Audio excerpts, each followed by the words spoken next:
and welcome or welcome back to my channel. I'm B. If this is your first time meeting me, if it's not, hello. I'm glad to see you again, except I can't actually see you, you can see me, so I'm glad that you are seeing me again. If you're new here, I hope you choose to see me again by clicking that subscribe button, and also turn on the bell notification because apparently that's important, okay? I don't know. Anyways, in today's video, I'm going to take you through how I think you should process your new autism or audhd diagnosis. So I got diagnosed last year. I now have 2 videos on it, or there, whichever side it's on. You can go ahead and watch those if you want to. Really, you don't have to watch that video to watch this video, but just so you know, I am formally diagnosed with autism level 1 and also combined ADHD. These are things that probably only... Sorry, I just needed to reset because I was stuttering. So as a disclaimer, these are just things that I found through my journey of processing my autism diagnosis and things that I've seen other people say and things that I found seem to be pretty helpful when I'm helping somebody else or giving somebody else support over the internet. So, congratulations, you're autistic, first and foremost. Congratulations! I'm so happy you're here. Whether you feel like you did or not, you just went through a lot.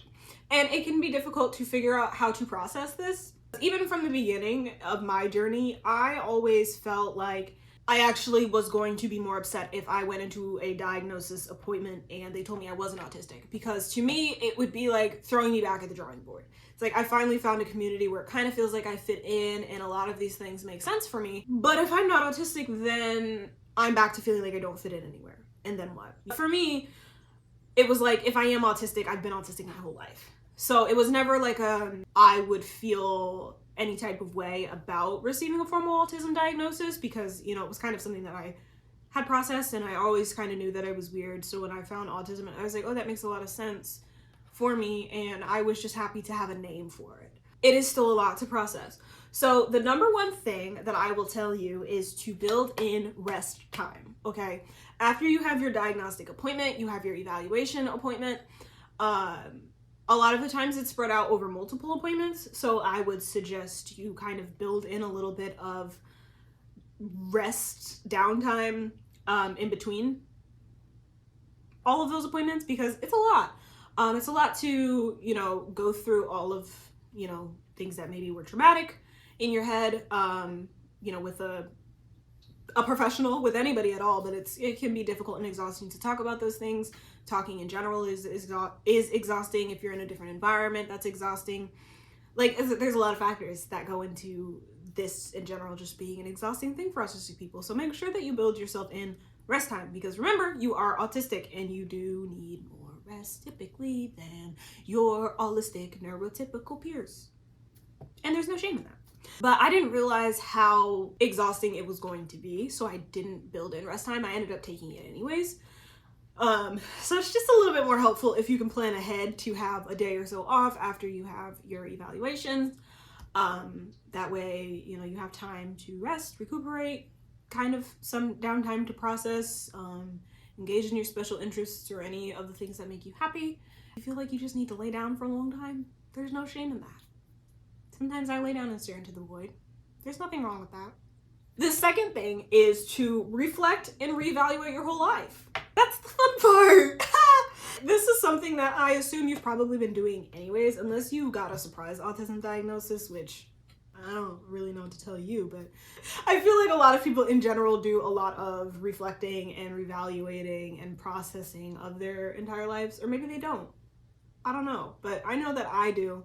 And I spent a lot of time doing that before my autism diagnosis, but after I got my formal diagnosis, even though I knew I was autistic before, after I got my formal diagnosis, it was kind of like, not starting that process all the way from the beginning, but it was kind of like, you know, we had made it this far and then getting the formal diagnosis kind of brought us back to like 25%. And it was like, now I have to go back and really think about everything because now I have this confirmation that I am autistic. And so now I can look at things from the lens of like, yeah, I was autistic when that happened. Like, you know, I can think about things from when I was like 7 and I'm like, that was a weird thing to have happen. And like, as a parent, I would be like, that's a little bit strange. What's wrong with it? So like, I can see that and now be like, oh, that was probably autism because I can feel the same anxiety that I assumed that I felt then. So I'm like, that was just autism. Like, I was just having an autistic moment. I spent a lot of time reflecting, and especially after the diagnosis, it's like you have like this confirmation. So it's like, okay, well, now I can really look at things and really be like, okay, I was autistic. And you can look at more things and be like, okay, I was definitely autistic when that happened. And I don't know, I feel like it just kind of gives you, it helps you to reframe things so that like in specific moments maybe that you felt bad about, or things that you were always kind of unsure about, like why did that happen? Because I know I have a lot of moments like that from my childhood where I'm just like, why was that a thing? Like I remember I used to have shutdowns when I was like 8. That's what I remember. Like around 8, 9, 10 is when I really remember starting to have shutdowns. And obviously it wasn't something that a lot of people talked about. So obviously nobody was going to know that that's what was happening to me, because they didn't know how to communicate what was happening to me. But I remember my little cousin asking me like, why do you get like that? And I was like, girl, I don't even know what to tell you. I don't know. Up until I discovered that I was just autistic, I thought that I just turned into a bitch after hanging out with people for a while. I was like, I don't know what happens. After a couple of hours of being around somebody, or a couple of days about being around somebody, depending on who it is, I just turned into a raging bitch, and I don't want to talk to you. I don't want to laugh. I don't want to smile. I don't want to exist. I want to be alone, and I want you to get the hell out of my face. I just thought I was an asshole. Turns out I'm just autistic. I discovered that while I was reprocessing and reevaluating my whole life. Not a bitch, just autistic. Sometimes I'm a bitch, but most of the time it's just autism. Give yourself grace for past situations. Like I said, kind of. On to the next.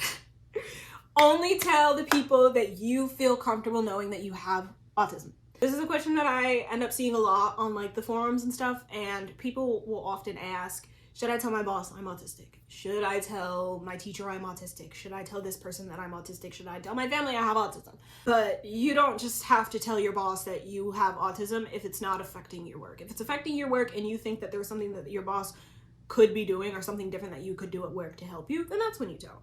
And that's generally, I feel like, a good rule of thumb for, do I need to tell this person? Is this person like an essential person in your daily life? If the answer is no, then you don't have to tell them if you don't want to. If you want to tell them, by all means, go ahead. But you don't have to tell anybody anything about you. If it is going to be affecting your work or your schoolwork or something like that, then that's when you would consider, asking for accommodations. Really, there's no point in disclosing your autism if you won't really get anything out of it. So I personally wouldn't. The only time that I ever tell jobs that I have ADHD or that I have autism is when I think that it'll directly affect my job. Like sometimes I'll tell parents that I'm interviewing for a nanny job for that, like sometimes I do like to turn the TV on because I have ADHD, but usually I just put on like a screensaver with like animals or fish or something, just so that I have the external stimulation and like some music so that I'm stimulated, it helps me to stay off my phone. As far as family and friends, again, you only have to tell the people that you feel comfortable telling. Like if you don't feel like you would be comfortable with them knowing, or if you feel like they wouldn't understand, or they would just deny it and make you feel bad, don't tell them. First and foremost, protect yourself, keep yourself safe. Basically just stay safe. Some people won't understand for one reason or another. You kind of have to accept the fact that, and this is something that like just goes for life in general, you just have to accept the fact that not everybody's going to understand you and your brain and how it works.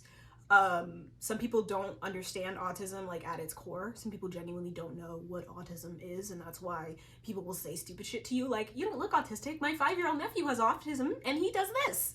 And you're not doing this. Like, okay, well, maybe that's because I am not a 5-year-old boy. Sorry, I ran out of storage space and I had to clear some.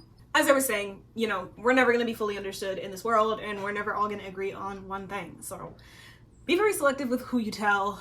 Some people are very stuck in their ways, and you might not be able to change their minds, but don't let the way that anybody else feels about you and your autism make you feel any type of way. They don't know what it's like. And honestly, if it's family, they probably have it too. So, I've been sitting too neurotypical.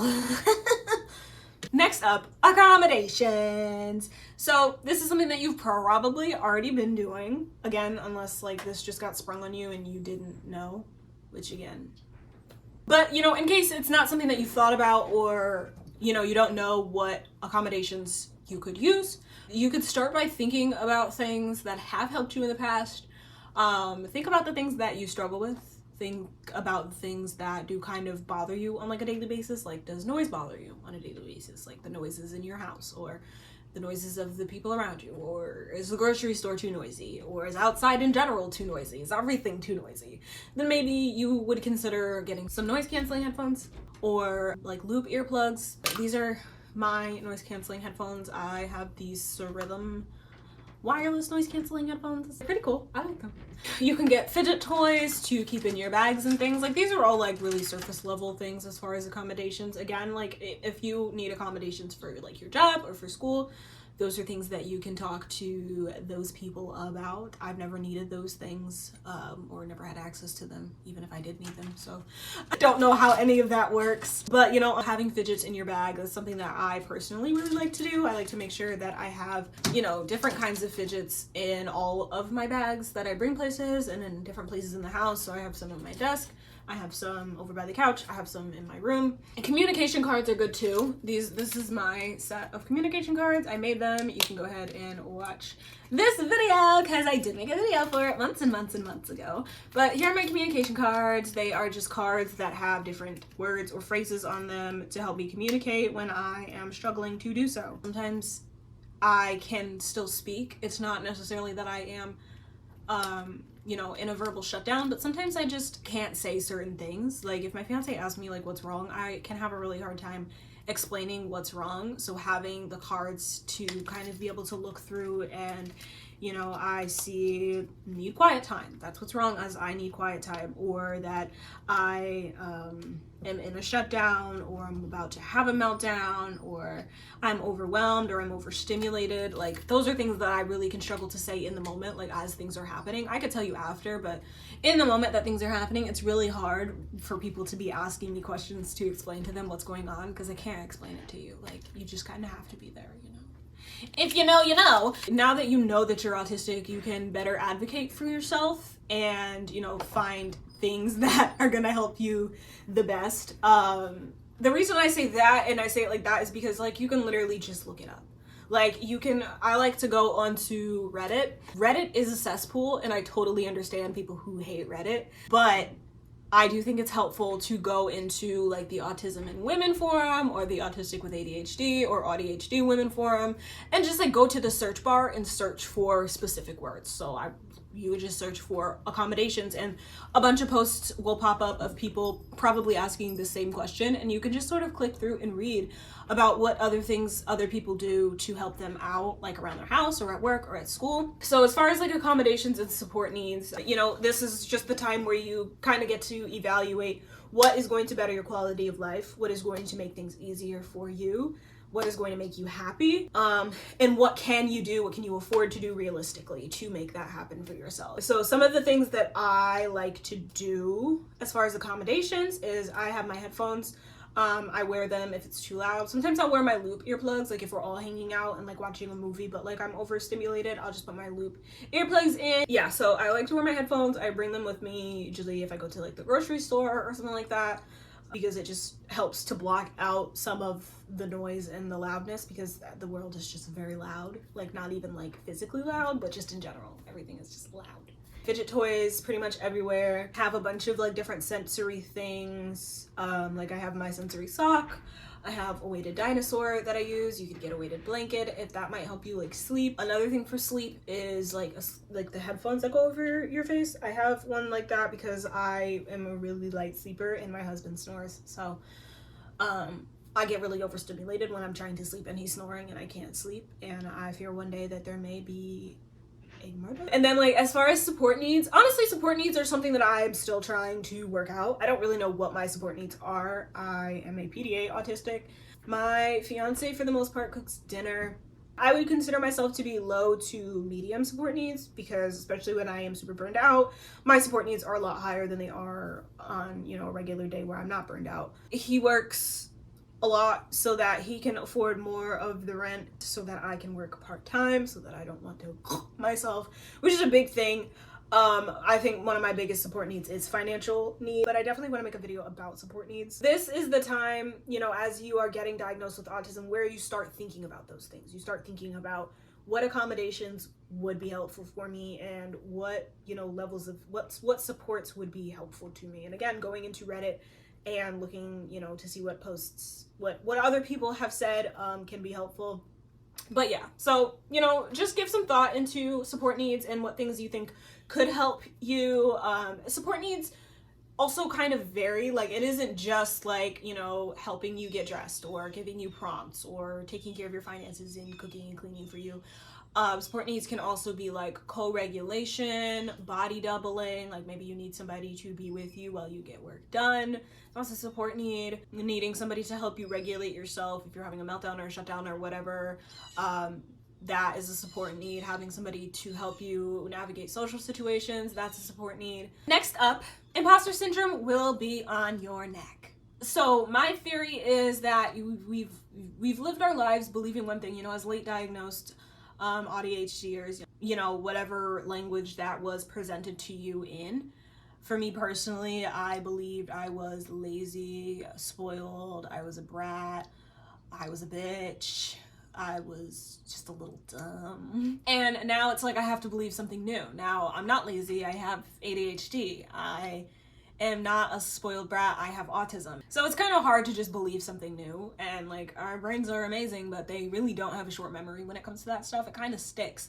So it's going to take you a long time to kind of get to a point where this is now just what you believe about yourself, because now you have to get used to living your life as an autistic person and reminding yourself that you are autistic when things happen. My biggest piece of advice is to just be kind to yourself.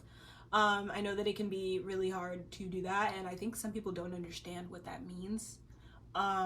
To me personally, being kind to myself just means that when things happen, things don't go the way that I plan them to go, or if I react a certain way to something, or just something unfavorable happens, instead of having a negative thought process and telling myself I'm dumb, I'm stupid, I should do it this way, or I should not, or I should know better, or whatever. Instead of letting that be my thought process, it's more of just like, okay, well, you know what? I know better for next time. I won't do that again. I'm not gonna beat myself up over making mistakes because I am autistic. I have a neurodevelopmental disorder, so I am disabled, beloved.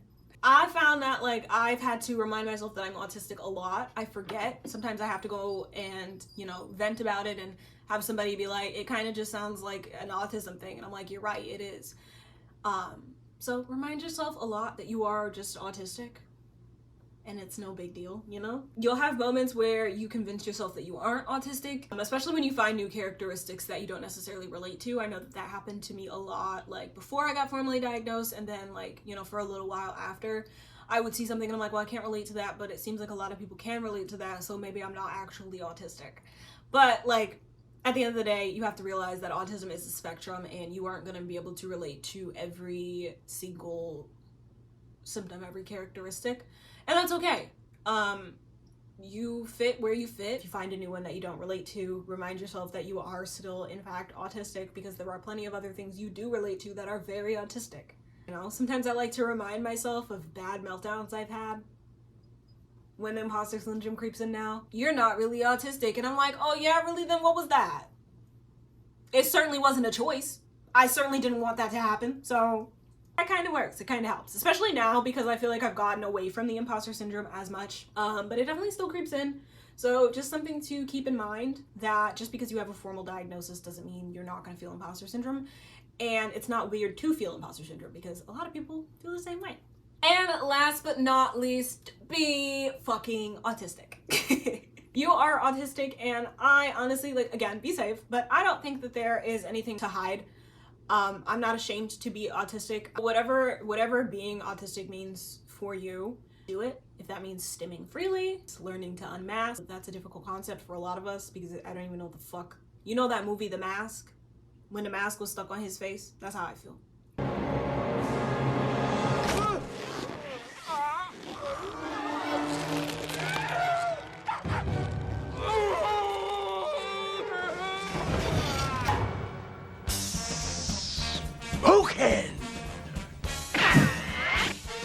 It's party time! And some people have a really easy time with it, and some people are really comfortable unmasking, and that's okay. And if you aren't, that's fine. If you don't want to unmask, that's cool too. If you don't feel comfortable unmasking around other people besides just yourself, that's cool too. Sometimes I think I still mask around myself inadvertently because I am just used to people being around and used to feeling a certain way about the things that I do. And that's okay. It's okay if you don't want to, but it's okay if you do want to. And it's okay to not know if you want to. It's okay to not know how to. You don't have to figure everything out right this moment. I know it feels like it because it always feels like that for me, is like the second I think of something, it has to be figured out right now. I have to figure it out right now, otherwise I'm gonna die. Right now, really just focus on you and how you feel and what you need, and take care of yourself. Drink some water, maybe wash your ass if you haven't done that in a while, maybe eat a snack or a full meal, I don't know. That is best, so I really don't care. Maybe change your clothes, spend some time on your special interests if you have one. You know, feel your autistic joy. We feel a lot of big emotions, and one of those is joy, and it's a beautiful thing to feel. Take alone time when you need it. Don't feel bad for taking alone time. Don't feel bad for leaving things early because you're exhausted. Don't feel bad for not going places because you're exhausted. You have a disability, so I really have no control over what's going on in my body at any given point in time. So indulge in your hyperfixations and special interests, and yeah, just be safe, be kind to yourself, and you know, no matter what you feel like right now, if you're feeling like super overwhelmed or whatever, that doesn't last forever. And I'm sure that you know that being autistic is just a bunch of ups and downs anyways. So welcome to the shit show, okay? I hope that this was helpful for you at all. I hope you were able to take something useful from this video, and I hope that I could help you a little bit in processing your new or old autism diagnosis, audhd diagnosis, whatever. Congratulations once again, welcome, and I will see you around, fellow audhd baddies. Please don't forget to subscribe and turn on the notifications, the post notifications, please. I just am asking because it's just a question, and I just would like it if you would do that, because then I can get money one day soon. I have to work from home. That's a support need. Please help me meet my support needs. I'm begging for help. Because I'm going crazy. I keep Please burning come out, help me and I lose out. skills every Let me time. out. Let I me will see you out. guys in my next video. Thank you so much for watching. Bye!